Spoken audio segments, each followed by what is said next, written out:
Hi, my name is Nicolas Maia and I am Dean of International Affairs at Federal University of Rio Grande do Sul, Brazil. As you could see in the other videos, in Europe, the concept of learning outcome is central in the definition of a curriculum. In this short presentation, we'd like to provide some insight into the definition of a curriculum from a Brazilian point of view this time.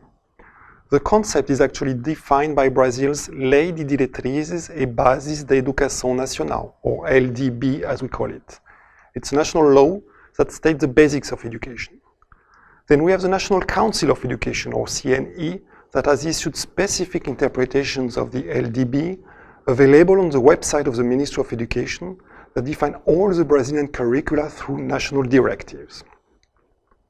Let's first hear my colleague from UFRGS, Dr. Paloma Silveira. She has a degree in education and reminds us what is at the core of a curriculum according to national directives. Qualquer curso, ele vai ter uma diretriz que tem estes elementos. Quais são os elementos?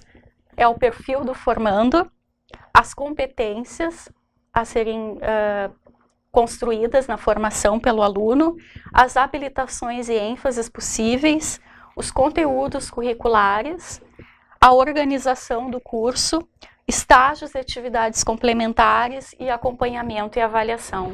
Então, esses são os elementos fundamentais que caracterizam uma diretriz. Portanto, isso ultrapassa um certo nível mais superficial de análise de grade curricular e disciplinas e carga horária e vai para uma reflexão mais aprofundada sobre o tipo de profissional formado, o seu perfil, as suas competências, o seu conhecimento em termos de conteúdos a serem aplicados para uma boa realização da sua prática profissional. I would also like to show you how Dr. Clarice Traversini defines the curriculum in Brazil, how the concept relates to different levels, national, university, degree, and is much more than just courses to be taught. Dr. Traversini, also a professor at UFRGS, is an expert in education and has had responsibilities both at the Brazilian Ministry of Education and at the Office of Undergraduate Studies at UFRGS. Nós temos, aqui neste primeiro nível, nós temos, tentar usar cores para ficar melhor, a própria legislação de diretrizes e bases da educação nacional e as diretrizes curriculares nacionais. Então, você poderia dizer que aqui nós temos um nível que é nacional, onde se trabalha, digamos assim, o conjunto de todas as legislações, as políticas educacionais de formação de profissionais de nível superior na universidade. Num segundo momento, depois então que nós nos apropriamos dessas características, nós vamos para o que nós conversamos, que é sobre o PPC. Esse PPC, ele tem então o nível da universidade. E ele é, então, o nosso projeto pedagógico de curso, que é o conjunto, então, é um documento feito em forma processual, coletivamente, com professores, técnicos, egressos, comunidade, em que ele contém esse conjunto organizativo do que precisa para desenvolver esse perfil profissional. Perfil profissional, um currículo e a forma de operacionalização. E nós temos também, depois deste nível, nós temos aqui, que ele vai ficar, o plano de ensino. O plano de ensino, ele tem um nível, digamos assim, na nossa universidade, de departamento e mais ainda especificado das atividades de ensino, que é um conjunto de disciplinas, de estágios, de seminários, o que se oferece ao estudante, então, para ele adquirir essa competência. Este plano de ensino, ele vai conter, digamos, essas especificidades do tempo e do conhecimento para que a gente possa desenvolver, então, esta formação profissional. E aqui sempre é importante lembrar algo que a Paloma trabalhou na sua entrevista, que é este conjunto todo de coisas que nós temos aqui, desde a legislação nacional, desde a descrição do projeto pedagógico e do plano de ensino, é o que necessariamente a gente chama de currículo, ou seja, esse conjunto de experiências que nós oferecemos e que o aluno desenvolve para se tornar o profissional em nível de universidade que nós estamos tentando oferecer. As you can see, in Brazil, a curriculum for an undergraduate degree is much more defined by the profile that is expected from the future professional than from a volume of hours. In another conversation, I asked Paloma and Clarice how much a curriculum relates to credit hour. Let's listen to their answers. O que é o crédito para nós? Como é que se define? O que inclui? O que ele representa? Hoje ele representa tempo. Tempo é algo importante no currículo, mas não só.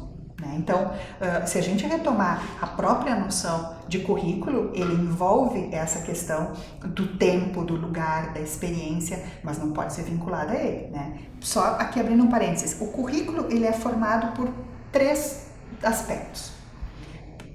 A gente tem um aspecto dos saberes, os conhecimentos, que eles são selecionados para se aprender coisas, para poder se transformar em competência e alguém ser capaz de fazer algo. Então temos conhecimentos e saberes. O professor Alfredo Veiga Neto, um colega nosso da universidade, distingue o conhecimento, como essa discussão mais científica e tal, e saberes, todo esse conjunto que envolve experiências e tal, que nem sempre está incluído nessa discussão mais acadêmica.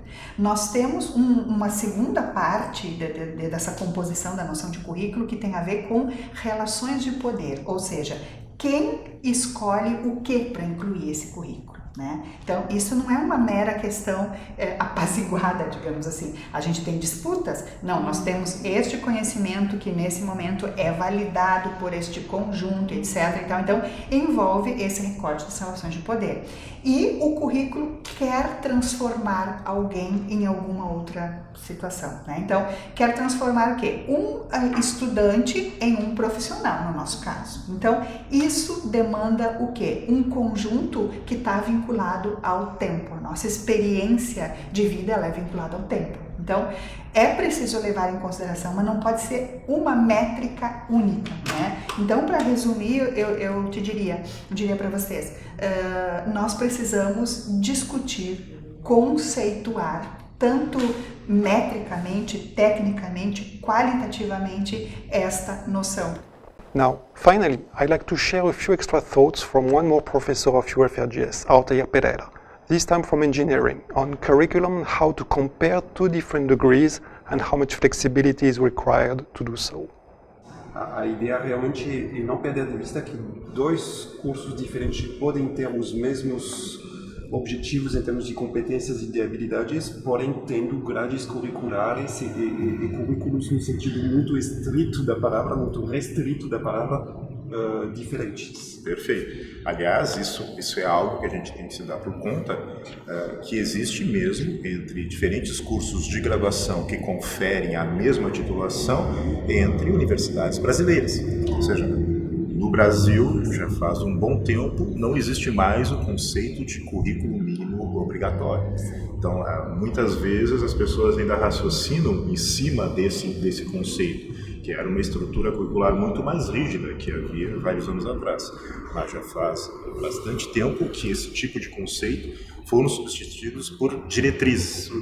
É claro que em função da área, né, e, sei lá, das próprias convicções que são mais dominantes naquela área de formação, isso acaba definindo diretrizes curriculares que são mais rígidas ou mais flexíveis, certo?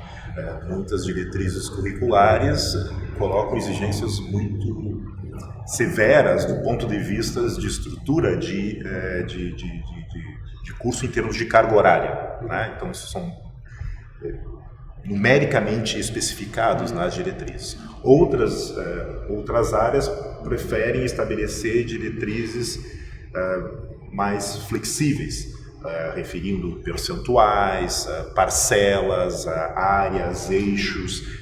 Isso, cada área é um pouco distinta, mas independente do grau de flexibilidade ou rigidez, o que transparece nessas diretrizes, é isso que você acabou de falar, existe uma proposta de formação, mas aquele perfil de egresso, aquele conjunto de competências e habilidades que é desejado por um diplomado na área, pode ser alcançado com diferentes estruturas curriculares, né? E não só estruturas curriculares pensando em uma sequência de disciplinas com nomes diferentes, mas o próprio conceito da estrutura curricular, se isso é feito com estrutura de disciplina, se isso é feito por projetos, se isso é feito por alternâncias em períodos na universidade e fora da universidade, temáticas, as práticas didáticas são distintas entre cursos de universidades brasileiras.